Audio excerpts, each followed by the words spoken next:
In the final part of this series, we're going to hear from some of the people I talked to in earlier episodes about both their concerns and their hopes for reconciliation and peace building over the next few years.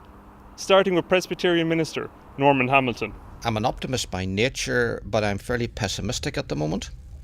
Just in the last few days, I came across an article that with 4 other clergy we had written 8 years ago.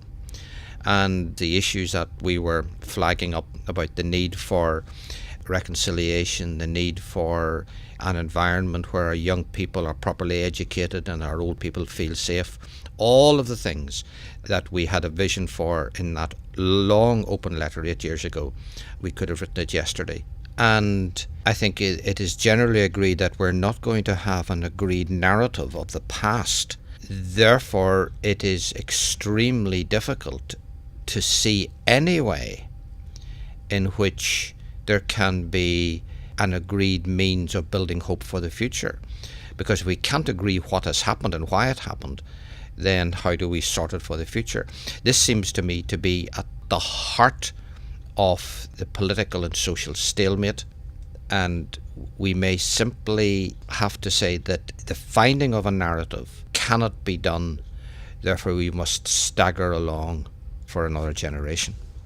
Steve McCaffrey of the online magazine The Detail is also concerned that there seems to be no real political impetus to deal with these issues and bigger issues too. While we are fascinated here, it seems, with the continual arguments around flags, parades and the past, my concern is that there doesn't seem to be any political energy about really drawing down into a conclusion on these matters. Meanwhile, there are other factors outside of Northern Ireland that could have a very significant bearing on politics here. For example, you have an ageing leadership in both unionism and republicanism.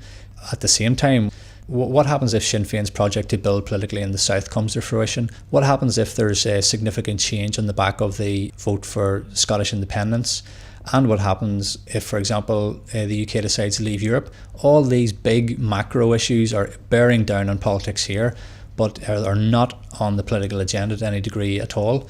But to cope with them and to corral them requires real engagement from London and Dublin. And incredibly, the government outside of Belfast that's most engaged at the moment seems to be the American government.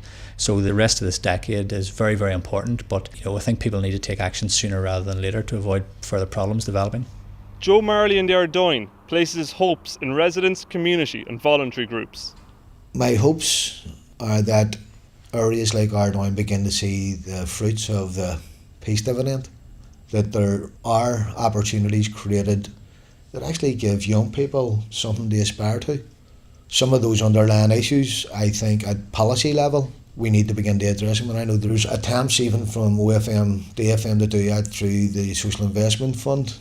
We have the Together Building a Community strategy. How do we put beef in the bone in that? How do we begin to implement that in a very genuine way with clear indicators for change for areas like Ardoyne? It's almost a sort of litmus test. No, I'm confident. I just think that there's an appetite to move on. I think residents, groups in areas like Ardoyne will lead the way. I think youth is where we need to focus our energies. For me, it's about making sure that people participate in helping to shape the way forward, that they take ownership of it, and that there's a voice for young people in the room in terms of how we try and shape the future of areas like Ardoyne. And for John Loughran and John Howcroft, community development workers from different traditions in North Belfast, creating a shared future remains a big challenge.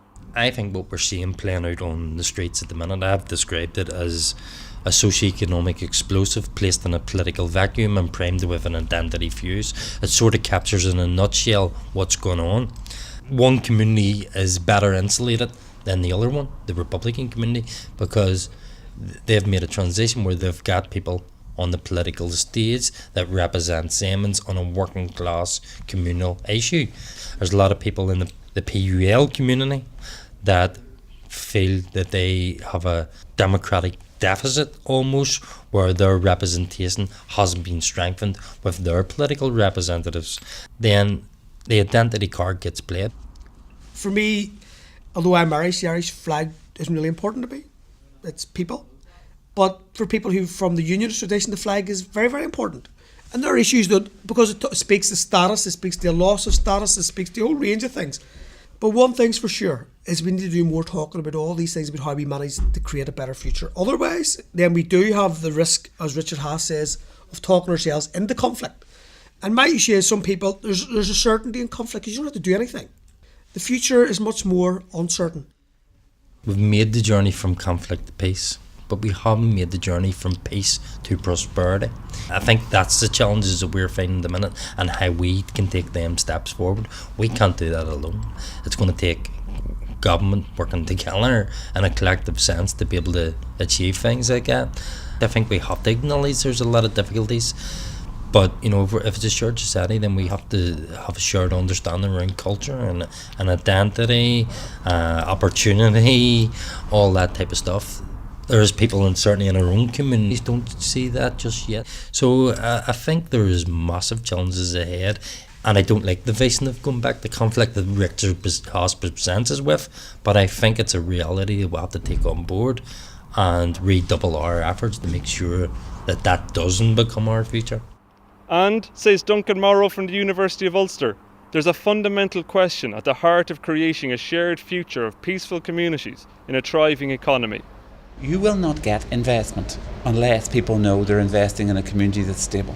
You will not get tourism if every summer there are riots on the street.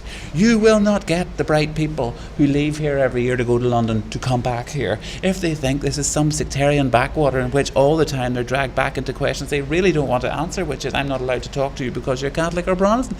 I mean, seriously.